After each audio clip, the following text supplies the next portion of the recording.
Welcome back. Let's talk about another big vulnerability in web applications that involves databases and that is called SQL injection. So we already talked about how this works. So you find a user input on a website that communicates with the database. Usually those inputs are something like usernames or passwords or a page where you're searching for some type of a product. Once you input product, the website communicates with the database to see if it has it. Then the database responds back, and all of that is done with the help of SQL language and SQL queries. But as usual, user input might not be well filtered, and we might be able to inject SQL code there and send our own SQL queries to the database. Maybe on that website there are online accounts and their passwords are stored in a database. If we were to find SQL injection on a website like that, we could potentially extract usernames and passwords of all of the accounts through that SQL injection. This is an example of how an SQL query could look like. It is very similar to English language, and what this statement essentially does is it selects some type of element from a table where some condition is fulfilled. And table is just a part of database. Databases are consisted of tables and columns. Now, I will be real right here. If you're encountering SQL injection for the first time or SQL language for the first time, you might find this a little bit hard. However, through practice, this will become easier and easier. Here we can see an example of how a real-world SQL query could look like. Here, books are our table from the database, ID is our condition, and this star sign indicates that we want to extract everything. Usually in programming world, star sign means everything. Great. Now that we know behind the scenes of how an SQL injection works, let's try to perform one on our DVWA page. So let's go right here, log in as usual to our DVWA page. And let's first select the DVWA security to low and navigate to the SQL injection. Now, you might notice that we also have SQL injection blind, and this is something that we're going to talk about later on. For now, let's just focus on this SQL injection tab. So, what do we have right here? We have something called user ID. And usually, we would input something like a number right here. So, let's give it a try. If I, for example, input number 1, and click on submit, well, it will tell me that the ID of 1 is a user with the first name admin and surname admin, and that user has ID 1. What if we type 2, for example? We click on submit. Well, we got a user with ID 2, his name is Gordon and his last name is Brown. And we can go for each and every number if we want. For example, the ID 5 has first name Bob and last name Smith. But to search for the SQL injection, what we can do is we can type some special characters, and that might throw an error if there is an SQL injection. For example, if I type apostrophe or a single quote and I click on submit, it will throw me this error. It will say you have an error in your SQL syntax. Check the manual that corresponds to your MySQL server version for the right syntax to use near line 1. And this already is an indication that we have SQL injection bug, since it interpreted our apostrophe as a part of SQL syntax. So for now we know that there is an SQL error because we got an SQL error syntax, but before we continue, let's first explain why does this give an error? Why using a single quote gives us an error? Well, let me show you like this. If I open terminal, let's just go and find a program that will allow us to write text. And here we got some text editor under the usual applications. I'm going to open that and I'm going to enlarge it just so we can type something right here. And now that we open this, let's explain why apostrophe gives an error in SQL syntax. Well, as we already mentioned in our slides, usually we will have an SQL syntax or an SQL query that will look something like this. So select and then something from a certain table where some condition is fulfilled. And for our page right here, if I go back, since we have user IDs, first names and last names, it could possibly look something like this. So select name, comma, surname from the table that could be named something like accounts, we don't know that yet, where ID equals, and then the ID number goes between single quotes. So this could possibly be our SQL query that we send to the database, and then the database retrieves the user under the ID 2. But what happens when we type apostrophe is instead of this 2, and instead of it filtering the apostrophe, it just writes it between these 2 single quotes. And then we get 3 single quotes. The opening single quote, and then our single quote that we injected becomes the closing single quote, and then the third one is the single quote that's hanging. It doesn't belong to anything, therefore the SQL throws an error that it has 1 single quote more than it should have. And whenever that happens, you got an SQL injection bug. And this is also called the error-based SQL injection because it throws us an error. On the other hand, we got the blind SQL injection that doesn't throw an error, so there are some other methods that we must use for that one in order to figure out whether it exists. Now that we know that there is an SQL injection, what we can do is we can type some other statements as well. For example, we can select the ID number 2 and then close the single quote inside of that SQL query, and we can type some logical statements such as, for example, and 1 equals 1. And keep in mind that this right here, if I copy it and write it down, has single quotes between the numbers. And it doesn't have the single quote at the end because inside of our SQL query, we already have a single quote at the end. So this single quote will cover the last part of this one, and this first single quote will cover the first part of these 2. So essentially, once added to our SQL query, it would look something like this. Instead of this single quote, we would have this. And you can see this opening and closing single quote fulfills our statement. Let's give it a try and run this. And we'll just get the information about user under the ID 2. And that is because our statement is correct. So we select the user ID 2 and we say do that in case 1 is equal to 1. And 1 is equal to 1, so there are no problems, it just prints the username. But if we were to type the same command, just change 1 equals 2 and click on submit, we wouldn't get any output right here. That is because 1 is not equal to 2, therefore it won't print the user under the ID 2. That could be another sign that there is an SQL injection. Now that we know for sure that there is an SQL injection, we can try some other commands, such as for example this one. So if I go down here and type 2, single quote, and this is just us selecting the ID number 2, and then use a statement called order by 1, and add dash dash, then space and single quote at the end. So let's explain this command. The reason we have this dash dash, space and then single quote is because that is referred to as a comment. This dash dash is a comment, and we must add this at the end of our statement, at the end of our SQL query, because otherwise it would throw us an error. We must have it so we don't get error when running our SQL commands. And order by 1 will just check whether there is column 1, and we are going to do that for 2, for 3 as well, and we're going to see how many columns do we have. So if I copy this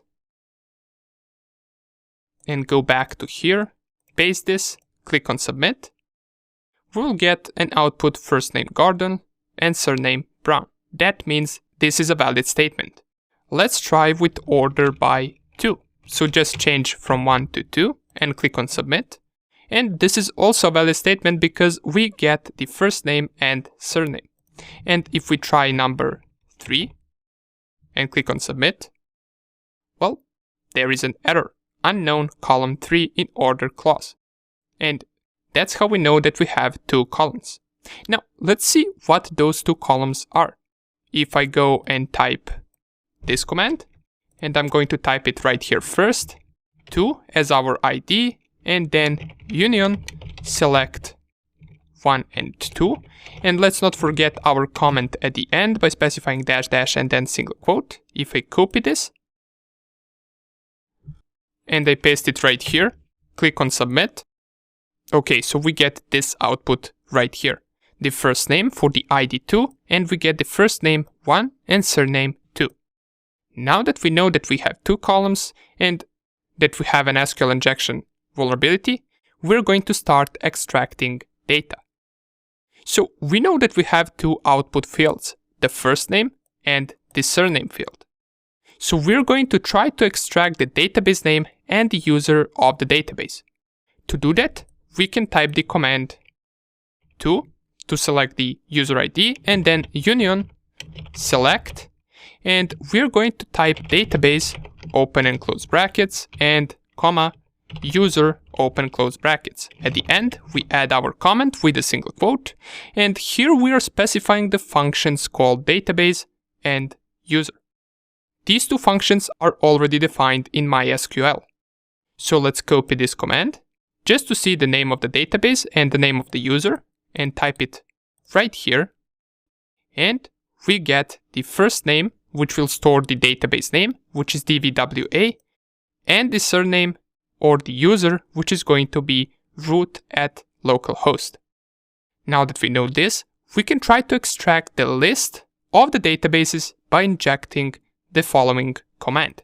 So after this, we once again start with 2 and then union select. These select statements you can also type in capital letters. It doesn't really matter. You can type capital or lowercase letters. What matters is that you type the correct command syntax. So right now we're going to call for schema underscore name, comma 2 from information underscore, and let me just enlarge this so the entire command can fit. So 2 from information underscore schema dot schemata dash dash and then close single quote. Okay, so let's just copy this and see what do we get with this command. If I copy, go to my page and paste it right here, well, we get quite a few results back. And we essentially get different databases outputted right here. We got our DVWA database, we got Metasploit database, MySQL database, OWASP 10. And since we're doing this all inside of the DVWA application on our Metasploitable, we would most likely be interested in this DVWA result. So let's try to extract even more from it. We can use the following command, which is id2 and then union select table underscore name, comma 2 from information underscore schema dot tables. So you might be wondering what even are these, and this is just regular syntax for the SQL language. These are just something that you will get used to over time. Once we type from information schema dot tables, where the table underscore schema is going to be equal to the one that we want, and in our case that is dvwa. So we can just type equal open single quote dvwa close single quote and then our comment dash dash quote. Let's copy this entire command, copy it and paste it right here. Now I'm not sure if I copied the entire command, so I'm just going to go back and add what's missing, which is 2 and then single quote and then union. Click on submit. And here is the output. So with this command, we sent a query where we requested names of all the tables inside the DVWA database. We got 2 results, which is guestbook and users. And this users right here could be interesting for us, so let's dive deep into it. We want to extract columns inside of this users table. We can do that by injecting this command right here. So let me just make a few spaces and type the next command, which we, as usual, start with 2 and then apostrophe. Union select, and now we're selecting columns, so we are going to type, instead of table name, we're going to type column underscore name, comma, column, underscore type from information underscore schema dot columns. Remember, in the last command we used dot tables. Now we are using dot columns because we are furthermore diving into our database, and we need a condition at the end. So where table underscore schema is going to be equal to dvwa and table underscore name equals users. So remember, we got two results right here, and we want to go with the users one first because that looks more interesting to us than this guestbook table. Okay, so let's copy this command, and now I'm going to copy the entire command. So select, copy, and paste right here, and click on submit. And again, we get a lot of results. Here they are. Can you guess which one out of all of these columns are most interesting to us? If you guess the password one, well, you guessed right. But we also want to extract other columns as well, such as usernames, which we get right here, such as first names, last names, IDs as well, and all of that we want to extract. To do this, we will need to use the concat function, because we only have two fields available to input our result. So we must concat a few results in one field and the rest of the results in the other field. We can concat, for example, user ID, first name and last name in the first name field, and we can concat the usernames and passwords in the surname field. So let's see how that command would look like. If I go back and add a few more spaces, let's type 2 and then apostrophe, union, select, and then use the concat function to concat multiple fields into one, and we can do that by specifying which fields we want inside of this function. Let's type user underscore ID as a first field, comma, and we're going to separate them with two dots. So comma, and then first underscore name, which is going to be our second field, comma, let's use again two dots to separate that also from the last name. And these are the three fields that we're going to concat into first result. Then after it, we want to type comma and concat the usernames and passwords into second result. So let's type it like this, password. And at the end, we must specify from where are we extracting all of this. And in our case, since our database is called dvwa, we're also accessing the users table. So we must type it like this. So extract all of this from dvwa.users. Add the comment at the end. And let's copy all of this. And submit. Well, here it is.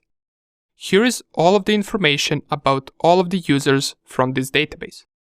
In the first name field, we get the user ID, followed by the first name, followed by the last name. And in the surname field, we get the username and the password. So we successfully performed SQL injection, and we extracted all of the information about all of the users inside of their database. But you will notice that passwords are rather strange, right? This is because they are hashed. Usually, websites store hashed value of passwords inside their database for security reasons, since even if something like an SQL injection happened, and someone managed to extract the entire database, they wouldn't get passwords in plain text, but rather as hashed value that they need to run a dictionary attack on in order to find it in plain text. And by looking at them, I would say that this is probably MD5 hash.